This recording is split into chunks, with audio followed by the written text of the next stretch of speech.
always ask for charity care. If you do not have insurance and you're at a hospital, immediately, as soon as you regain consciousness, assuming that you have lost it, ask, because the insurance registrar will be on you. Yeah. As soon as you're coherent. I'm Hallease, a digital storyteller. Well, not digital, a storyteller.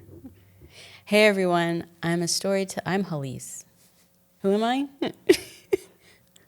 I'm always so rusty at the intro. Hey, everyone. I'm Hallease, a storyteller and filmmaker, allegedly. And I am Vengeance. Oh. I am the night. I am Batman. But you're not Batman. Are you Batman? So apparently, sorry. And this is a Stumblewell podcast, a couple that you know talking about marriage and relationships and other such things. Roll the music.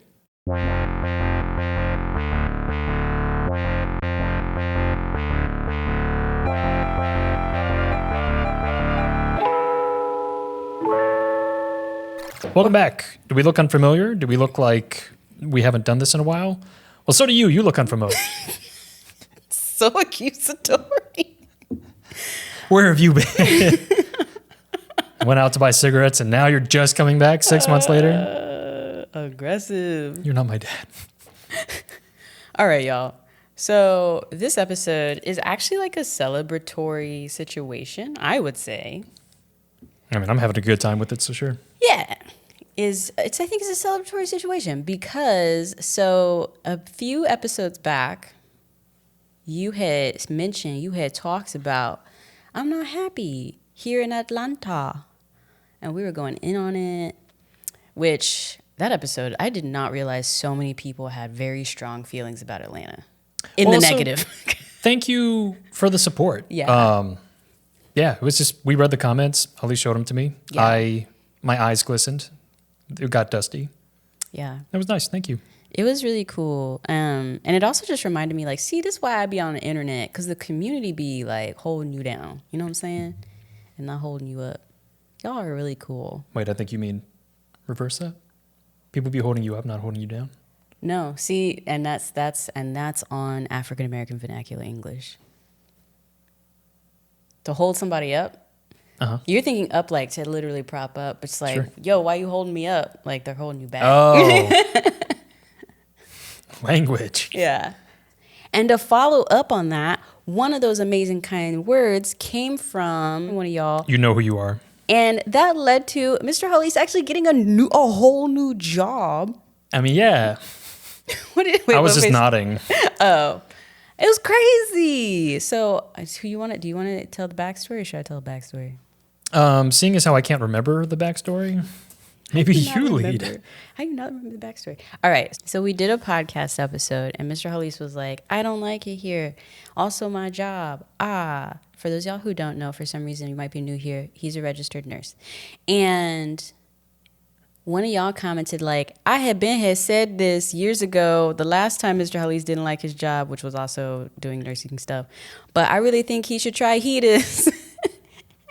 And I saw that comment and I was like, did they really comment years ago? And I went back to the episode and searched them and they indeed had commented years ago.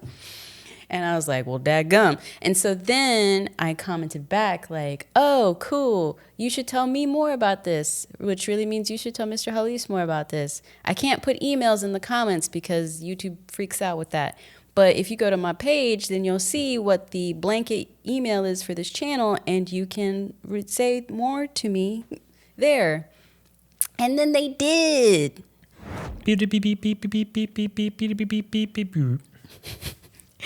Hey, everyone. Thank you so much for listening / watching this episode, so far anyway, of the Stumblewell podcast. A few announcements real quick. If you're watching us on YouTube, thank you so much. Consider subscribing, commenting down below, sharing the video. That really helps us algorithmically.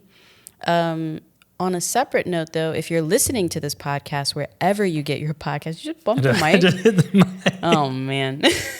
I'm going to mute that. Sorry. If you're listening to this podcast wherever you get your podcast, please rate us over there. 5 stars is preferred, but we stand constructive criticism just like the next person. We appreciate it. We're trying to get better over here. because why not? Don't want to be in an echo chamber, you know? And then finally, if you want to take it a step further, if you want to see these episodes come out more on a schedule, you know what I'm saying? More consistency. Amen. Consider joining the Patreon, patreon.com/Hallease. There you get early access to this content, exclusive content, merch, and so much more. It's a good time. Oh, I didn't tell you about this. I got it. Y'all can buy us a coffee though. Because I know that Patreon's hard for some people. Like, they're like, you know what? I don't want another subscription. And you know what? I get that.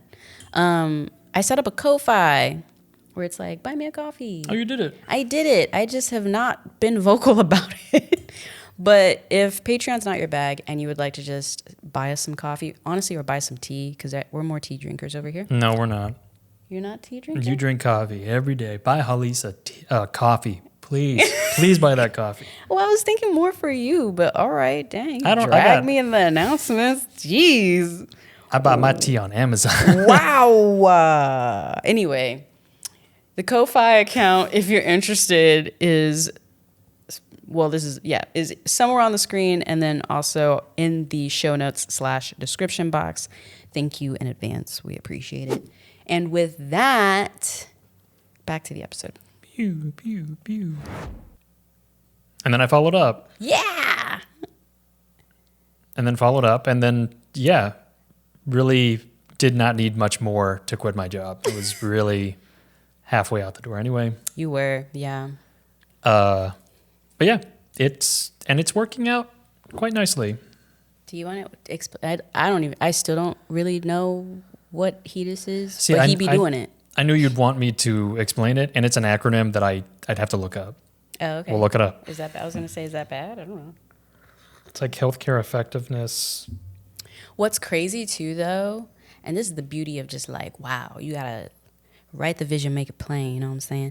But what's crazy is, remember we were driving home and you were like, oh, and this is before they even reached out, I think. It was before we even did the episode. It's about a month, yeah.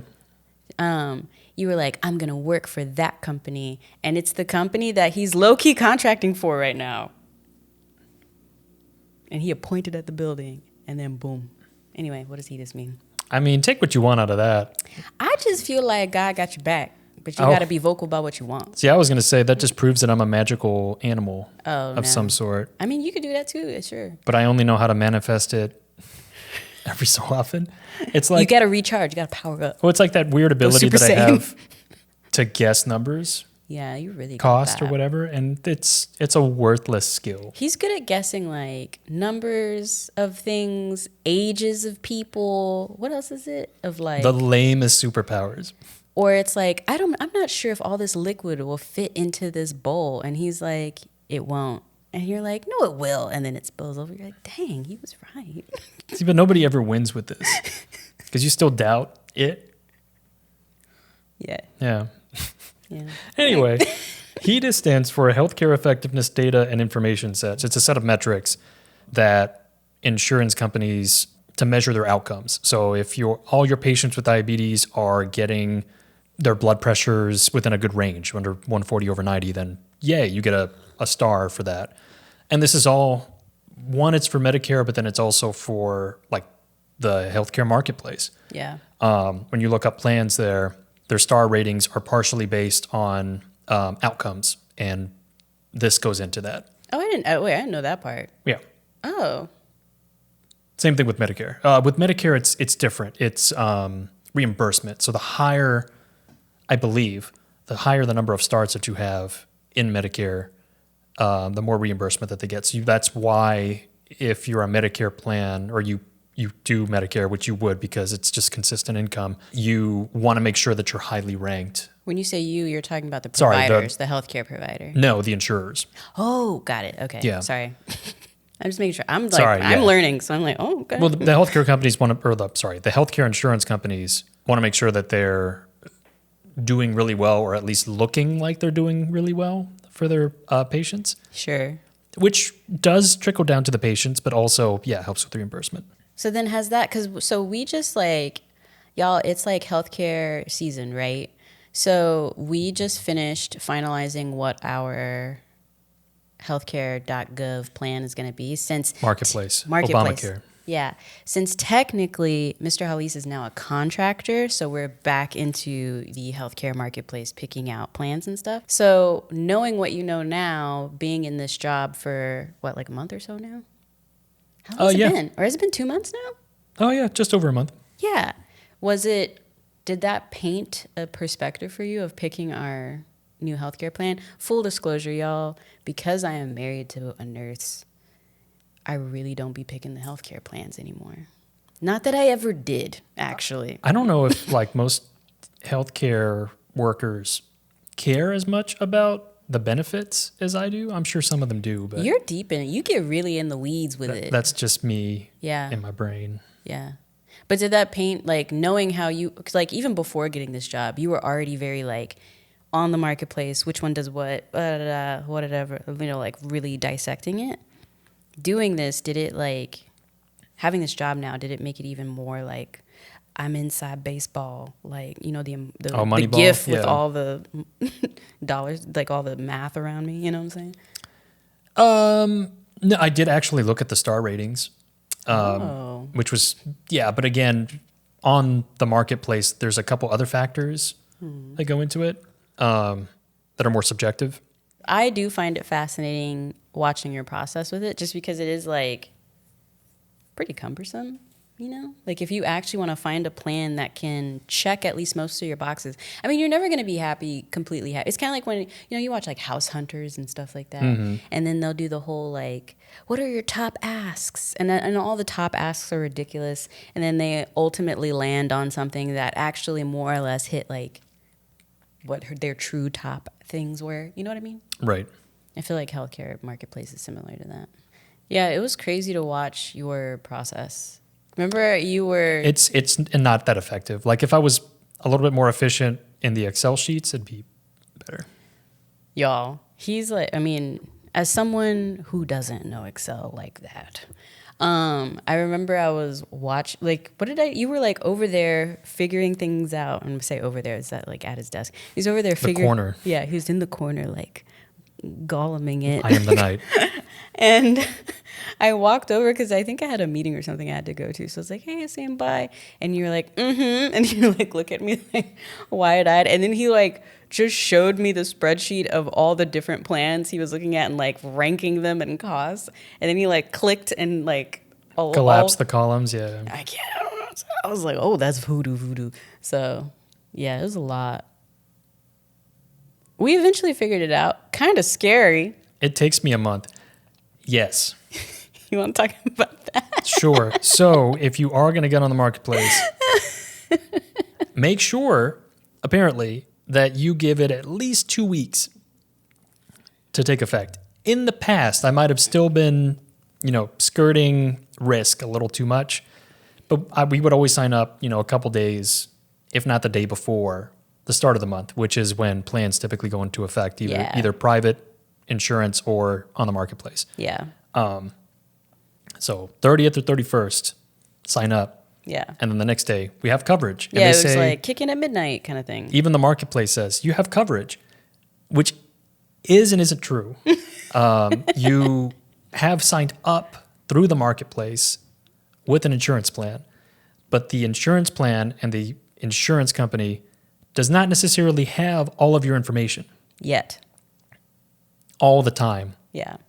Like as soon as you press that button, it makes sense that information should shoot over to the insurance company, and then it shoots to somebody's desk and they're automatically working it up, and then you have coverage, right? That's not how that works. Yeah. Apparently it takes upwards of 2 weeks. Yeah. 2 weeks to process. Could be 48 to 72 hours, but also 2 weeks. Y'all, he had a whole break. He was not okay. It was like 2 hours for the breakdown. It was a full breakdown. It was longer than 2 hours.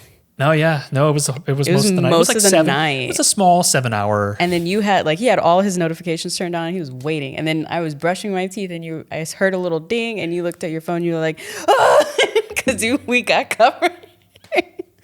And I knew exactly. I was like, did the coverage come through? Did they approve? You were like, yes. It's like, okay, you feel better now. Yeah. And I've never been without insurance since we moved to Austin. So like right after we got married. Oh, okay. Wait, you didn't have insurance when we were married? Before we were married? No, I mean, my parents were still paying for it. Ah. Well, yours were too. And then it wasn't until I was making enough money in the hospital to be able to afford it. Right. Then I could add you onto the plan. Yeah. Because your parents were still paying for you. Yeah. They were. But I've always had insurance. Yeah. Kind of need it. Well, yeah. I remember my mom told me after the fact that she was telling her friends that like, oh, I have Hallease on a insurance plan. And her friends were like, why? She's grown. She's married. And my mom was like, because she's starting out and she doesn't have any money. And what's going to happen? Say she gets in a car accident. They both broke. Who you think going to be paying for it? I'm not going to let my daughter die. So she was like, that's why I have her on an insurance plan. I mean, and technically, I was like, yeah, thanks, Mom. They won't let you die at the hospital. But then what? Like you... Well, you die choking on the bill afterwards. Right, yeah. Also, always ask for charity care. If you do not have insurance and you're at a hospital, immediately, as soon as you regain consciousness, assuming that you have lost it, ask, because the insurance registrar will be on you. Yeah, as soon as you're coherent. That's true. Remember with your mom? Remember that? As soon as when she had that health situation happen to her a few years back, we were all at the hospital with her. And yeah, more or less as soon as she woke up, somebody came by and called your dad out of the room and was already showing them, like, remember the paper bill? But they already had insurance. But remember, he showed us how much it would have been if they didn't have any. Yeah. And it was like hundreds of thousands of dollars. I mean, okay. So let me not hundreds of thousands of dollars. Let me not lose focus. Sorry. No. I was just like, because we can go there. I just remember seeing the bill and was just like, that's insane, bro. That's insane, bro. Yeah, we've talked about this in the past, and I've ranted on it. We, as the United States, have the most medical technology development, right? Sure. And all the pharmaceutical companies more or less are based here. If they're making name brand drugs, it's here in the U.S. because we have the most protections and copyrights, I believe. Correct me if I'm wrong. You talking about like patents? Yes, patents on drugs. Billions of dollars being tossed around to develop stuff. And then we have some of the worst outcomes. Yeah. Look it up. Look it up anywhere. U.S. health outcomes compared to the world. And we rank middle of the pack. Like, are you talking about like in developed nations or just like all over? Worldwide. Oh, no. We rank really middle to the bottom. Yeah. Oh, no. Wait, in terms of spending, it's 1 or 2. I'm pretty sure it's 1. Depending on the year, depending on like who's surveying it or whatever. Yeah. And then outcomes. Maternal mortality. Oh, our maternal mortality is trash, bro. Awful. And then like you throw in race and ethnicity on top of that. Oh my goodness. Well, yeah. So the more, I guess, minority checkboxes that you have, the worse your outcomes are. Right. Totally. Yeah. That's that intersectionality for you, bro. And I mean, we ain't gonna fix this on this podcast. No, not at all. But I don't know. You want helpful tips on the marketplace? Ooh. Just remember, I mean, if we do helpful tips on the marketplace, the disclaimer is that we are not insurance professionals. We are not. We are not nothing. We aren't. Correct. And then there's also people that will help guide you. First off, please, for the love of God, if you qualify for Medicare or Medicaid, you don't make that much money, you have a disability, you have something that you can't afford health insurance, look at Medicare, please. They make it very easy. The website is very user-friendly. There are brokers locally that can help sign you up. So just look up resources and, don't be the one missing out when you have free coverage. But on the marketplace, if you are low income, you may qualify for free healthcare. There's a lot of requirements. Yeah. But if it's not free, it's severely reduced. Yeah, greatly reduced. Yes. You just got to look it up. Most people have smartphones. It doesn't matter who you are, what your income level is. I would say if you're watching us, you have access to the tool you need to look it up. But so if you need help on the marketplace looking it up, go to healthcare.gov, and there are agents or brokers locally that will help sign you up. They're not going to be complete experts or 100% experts, but they're going to help guide you through it. The sign-up process is incredibly easy. So you can just do it on your own, but if you need help, those brokers, I think, end up getting some sort of reimbursement. Yeah, like a realtor, probably, maybe. No, yeah. I would imagine. And like on a case-by-case basis, they get some sort of reimbursement. Situation. Look it up. Even if you wanted emergency coverage and you're thinking to yourself, wow, why would I spend money on a plan that is going to make me pay $9,000? Because even if you do charity care at a hospital, you may be paying for that the rest of your life. Yeah, bro. It depends on the hospital system. There were hospital systems that might have been Minnesota or Wisconsin, that they were turning people away, and they were like flagging people in their system that they have a high amount of debt. They cannot come in. They cannot be seen until they do X, Y, and Z, which you would think would be fine. But again, I'm pretty sure it was a not-for-profit hospital. And again, we're talking about the healthcare system and all the ills of it.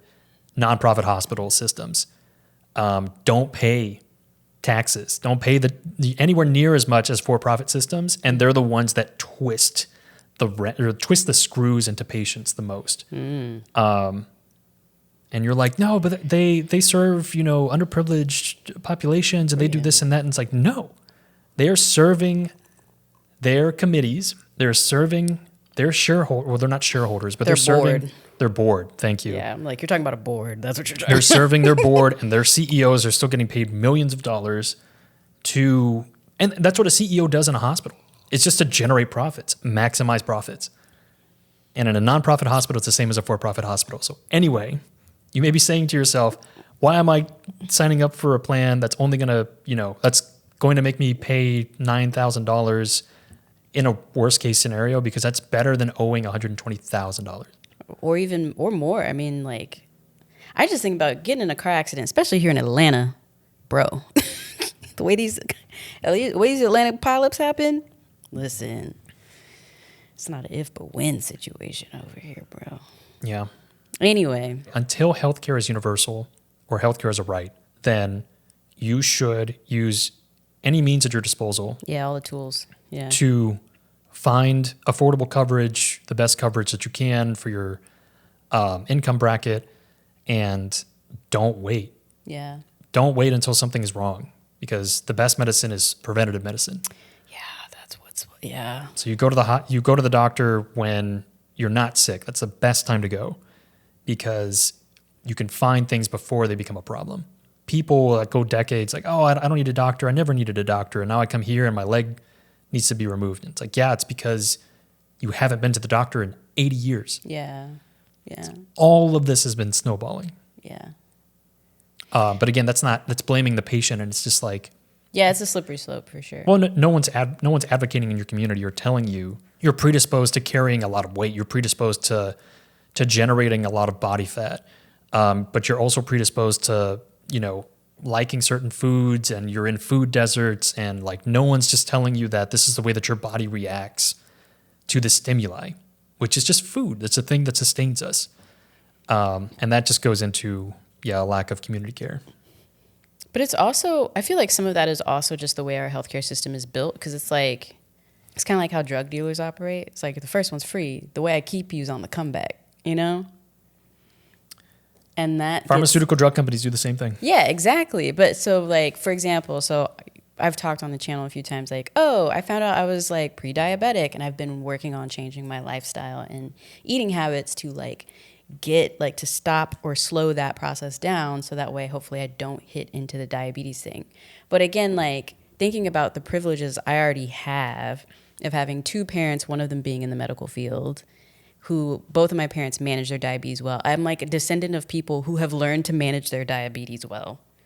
So I grew up seeing my grandmother like check her sugar levels. So like none of this was like foreign to me when I finally sort of had that blood work happen. But then again, even as a able-bodied, healthy person who you would look at and not think anything's wrong, I still went to the doctor, still got my blood work done. So I was able to catch that I was pre-diabetic pretty early, start changing things. And I remember you and I were having a conversation where it was like, right now I'm at this interesting point with it where it's like I'm still technically pre-diabetic and I kind of like waver in this area of like my A1C levels, but I'll like the last time I went to a primary care doctor, they were like, we'll take your levels again in 1 year. And I was like, why not 6 months? Like, why not let me keep working on it and then take my blood again in 6 months and see how I'm doing? Oh, you know what I mean? Yeah, like getting into like the system itself doesn't also, you have to be so, you have to have such a strong mental fortitude through all of it as well to like really prioritize yourself and like advocate for yourself like loudly, which thankfully, again, my parents, because of their backgrounds, taught me to do. But it's like you have to push past so much of that. You know what I mean? Well, it's also the biases that the providers have. So you're a black woman who comes in pre-diabetic. So they say or they think, and I'm already going into why they said that, they think that, one, the situation for you is normal. Like, how many black women walk into their office with the same problem? So one, it's normalized for them, even though it's not normalized for you, and it shouldn't be normalized for anyone, and definitely not for you. Right. And then two, well, you're already thin and you're working out and you're doing all the things. Right. So you're not really at risk. And it sounds like you're doing all the things, so we're just going to wait. Yeah, we're just going to wait and see. But it's like, no, but it's still technically high. Like, let me get it down to not pre-diabetic. Help work with me to do that. You know what I mean? Again, it's normalized to them.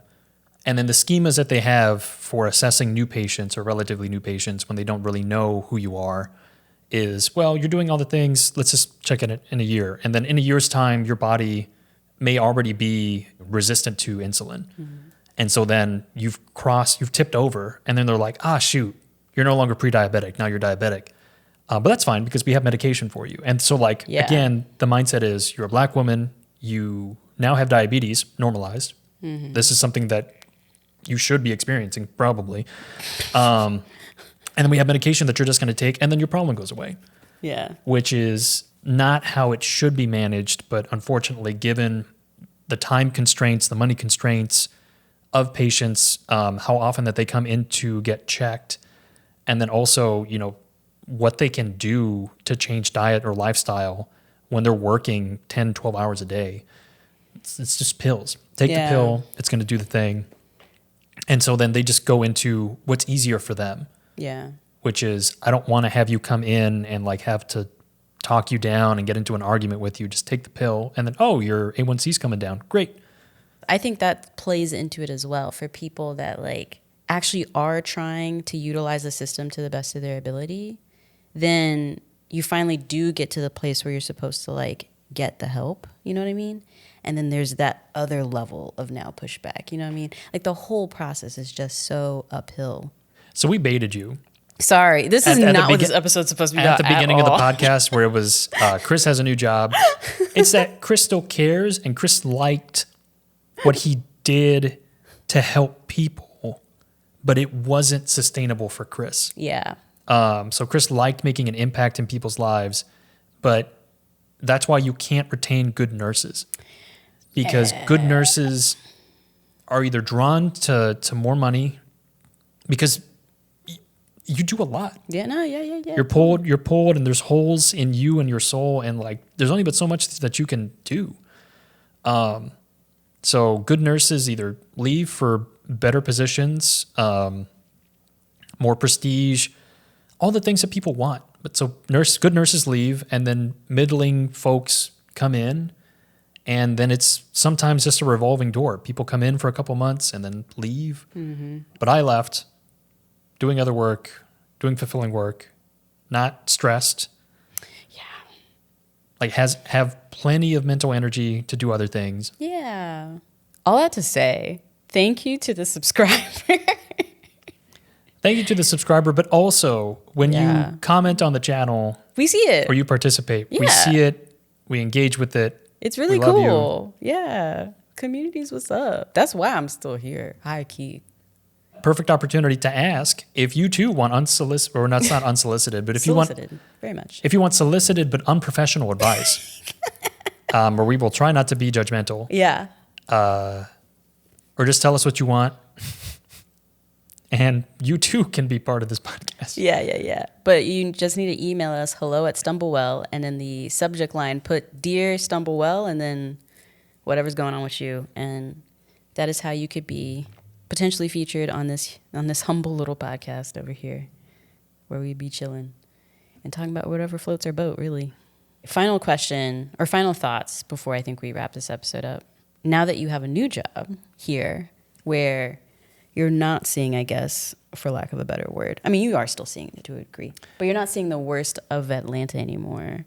Has that colored your perspective now of the city differently? I don't even know if it's that that was bothering me. I think it was the fact that I had to go back to nursing in the way that I did. Yeah. Again, going back, I was like, yeah, I'm going back to W-2 land because that's where my value is. I get to see it on a biweekly basis in the form of a check. But I think it was going to a job that I